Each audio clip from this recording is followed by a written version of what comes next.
औज़ुबिल्लाहिमिनश्शैतानिर्रजीम बिस्मिल्लाहिर्रहमानिर्रहीम। अस्सलाम वालेकुम फ्रेंड्स, मेरा नाम फ़हीम है और आज मैं हाज़िर हूँ एक नई वीडियो के साथ।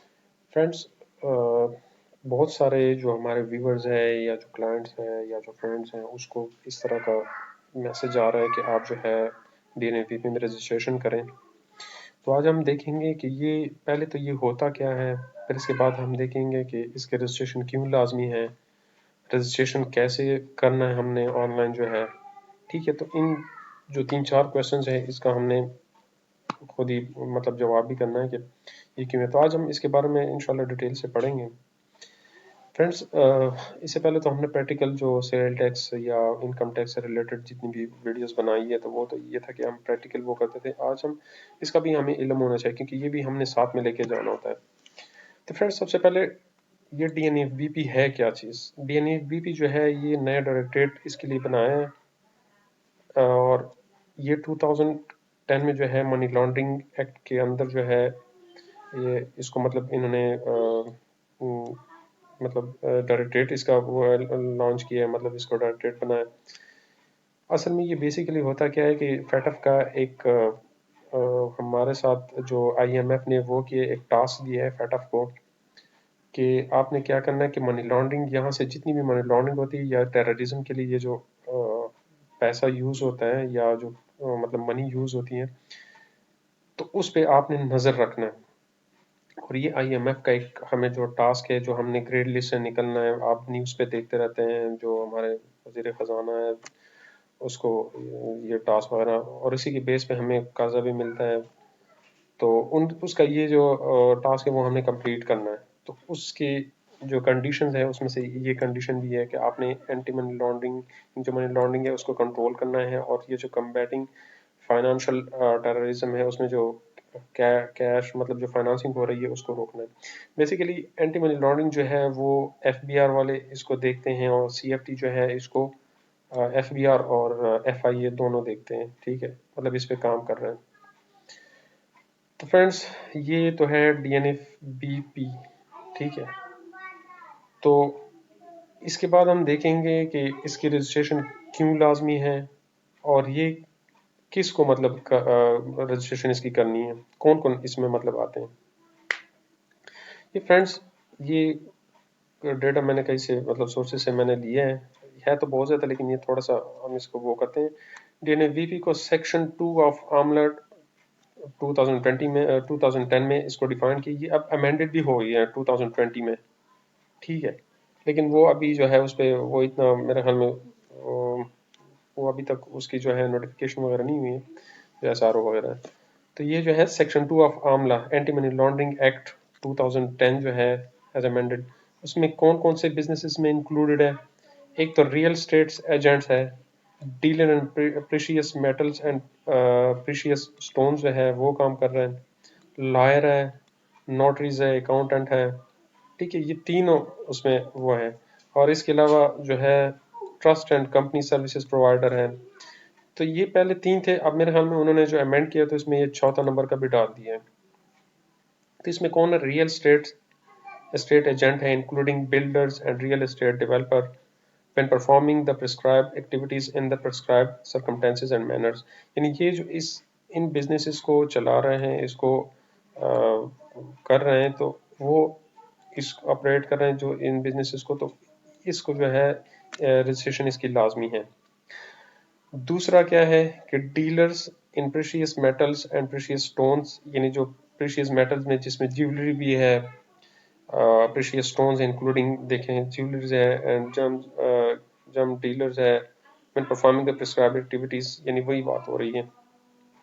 इसके अलावा लॉयर्स है, नोटरीज है, अकाउंटेंट्स हैं, other legal professionals who carry out monetary transactions for their client concerning the following activities.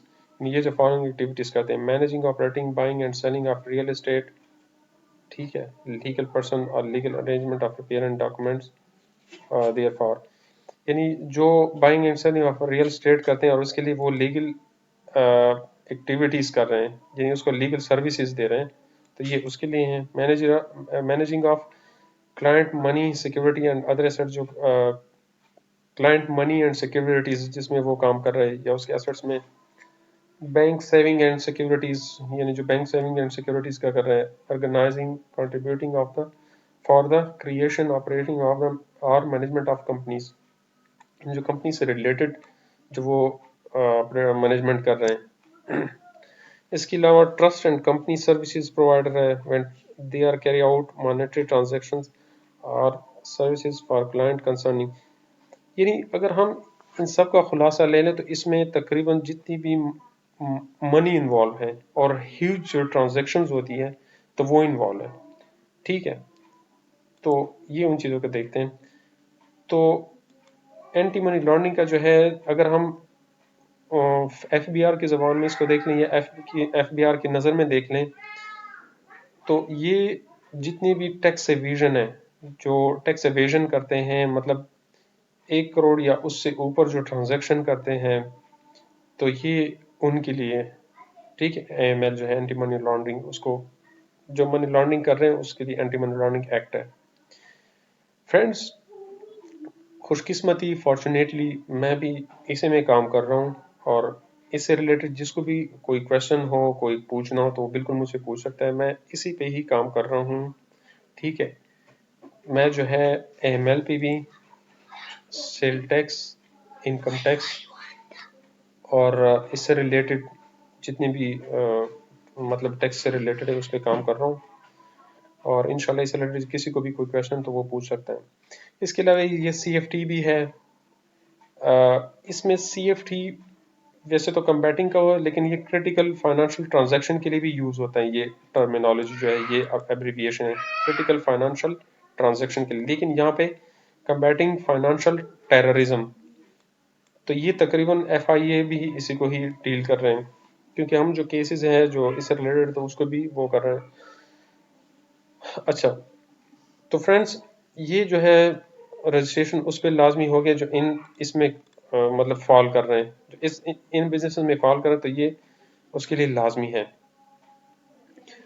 तो अगर आपने इससे रिलेटेड कोई भी बिजनेस मतलब FBR में रजिस्टर किया है, तो आपको ये लाजमी इसमें रजिस्ट्रेशन करनी है, और अगर आप इसमें रजिस्ट्रेशन करें तो आपको इस तरह का सर्टिफिकेट जनरेट होगा।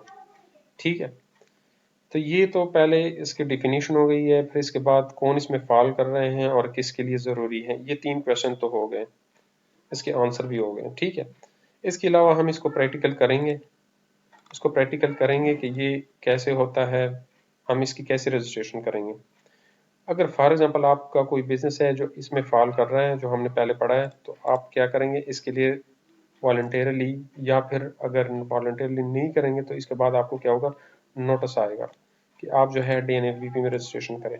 ठीक है, हम सपोज करते हैं कि ये हमारा एक क्लाइंट है, हम उसका क्या करते हैं, उसके रजिस्ट्रेशन करते हैं। तो आपने करना क्या है, सबसे पहले उसका IRS खोलना है, IRS अकाउंट है, फिर आपने करना क्या है, DNFBP में जाना है। DNFBP में यहाँ पे क्लिक करेंगे, यहाँ पे क्लिक करेंगे तो आपने क्या करना है, यहाँ पे पीरियड सेलेक्ट करना है। सपोज हम 2020 का करते हैं, तो ये 1 जुलाई से 30 जून 2022 तक, यानी ये 2022 साल का आ रहा है।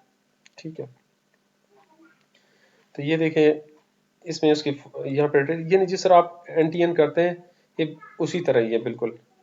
अच्छा फ्रेंड्स, इसमें एक चीज़ उन्होंने, यानी अगर हम पहले उससे इसको कंपेयर करें जो हम 181 फॉर्म का करते हैं, तो इसमें सिर्फ उसमें तो बिजनेस से रिलेटेड अटैचमेंट मांगते हैं, जिस तरह आपका इलेक्ट्रिसिटी बिल हो गया, इसके बाद फिर आपका बिजनेस कोई एग्रीमेंट हो गया या लीज एग्रीमेंट जिसे कहते हैं, और तीसरा हो गया आपका सर्विस, जो आपका जो बिजनेस लेटर हेड है या आपका बिजनेस कार्ड है वो चाहिए होते हैं। यानी ये 3 चीज़ें होती हैं, या आपका बैंक अकाउंट चाहिए होता है। इसमें वो कहता है कि आपने करेक्टर सर्टिफिकेट या पुलिस रिकॉर्ड इसके लिए वो देना लाजमी है, तो आपने क्या करना है, वो अटैच करना है। ये पुलिस से कोई सर्टिफिकेट बना के उसको वेरीफाई करके आपने करना है। ठीक है, असाइनमेंट में कुछ भी नहीं है, वेरिफिकेशन करेंगे, और जब आप इसको वेरिफिकेशन करेंगे, सेव करेंगे और सबमिट करेंगे। अदरवाइज अगर ये अटैचमेंट नहीं करेंगे आपका सबमिट नहीं होगा। ठीक है, ये पिन कोड आप भी डाल दें, लेकिन जब तक वो सबमिट नहीं करेंगे तब तक नहीं होगा आपका। ठीक है, लेकिन हम इसको नहीं करते। जब आप इसको करेंगे तो आप ऑटोमेटिकली इसमें आपकी रजिस्ट्रेशन हो जाएगी। ठीक है, अगर आपने इन केस इसमें कोई चेंजेस करनी हो या क्रिमिनल रिकॉर्ड जो है वो एडिशन करनी हो, तो आप इस पर क्लिक कर सकते हैं, लेकिन आप इसके लिए पहले वो लाजमी करेंगे। ये तब तक नहीं होगा जब तक आप रजिस्ट्रेशन नहीं करेंगे। ये देखिए मैं ट्राई करता हूँ तो वो नहीं होगा। और in the form of DNA registration must be submitted, क्योंकि हमने वो किया ही नहीं है, तो वो सबमिट करेंगे फिर इसके बाद होगा। इंशाल्लाह जब कोई इस तरह का होगा तो मैं आप लोगों को लाजमी करके दूंगा। अगर ये आप नहीं भी करेंगे तो ये जो एफबीआर में जो डायरेक्टरेट जनरल है, तो वो ऑटोमेटिकली आपका क्या होगा, इसको वो करके दे देंगे, रजिस्ट्रेशन आपकी करके दे देंगे और आपके इनबॉक्स में पड़ा होगा। ठीक है। इसके अलावा अगर आपने रजिस्ट्रेशन फाइल जो आपने की है, इसको आप मॉडिफाई भी कर सकते हैं, आप इसके अगेंस्ट अपील भी कर सकते हैं। ठीक है।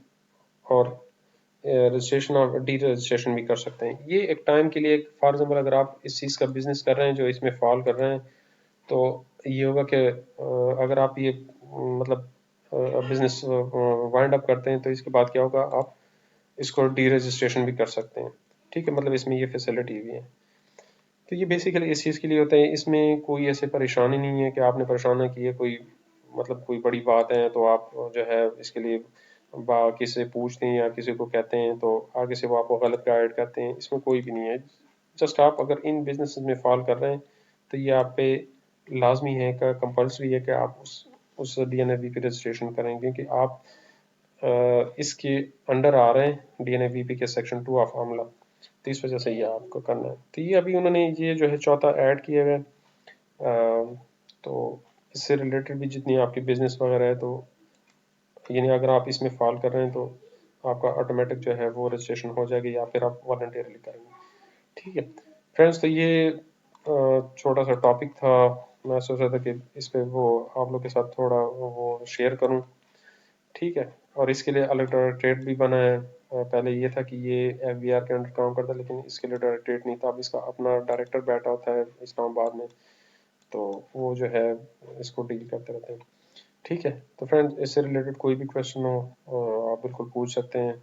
और इसको आप मतलब डी रजिस्ट्रेशन भी कर सकते हैं, या फिर अगर आपको गलत आया हुआ है, लेकिन गलत तो हो ही नहीं सकता, अगर आप उन बिजनेस में फॉल करते तो आपको लाजमी आएगा।